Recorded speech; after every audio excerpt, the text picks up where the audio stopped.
Choosing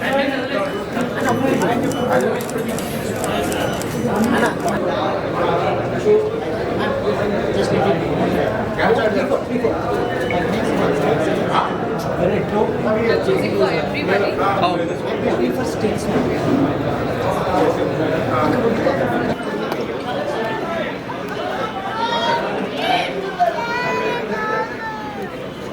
అందరికీ నమస్తే. So థియేటర్లకి మీరు కూడా నవ్వి మీ ఛాతీ చపాతీ కావాలని డిసైడ్ అయినాం మేము. ట్రైలర్ రిలీజ్ అయింది కాబట్టి I want trailer to speak for some time. But ఇక్కడికి సపోర్ట్ చేయడానికి వచ్చిన మీడియాకి, అభిమానికి, ఫ్రెండ్కి, సపోర్టర్కి అందరికీ థ్యాంక్ యూ సో మచ్.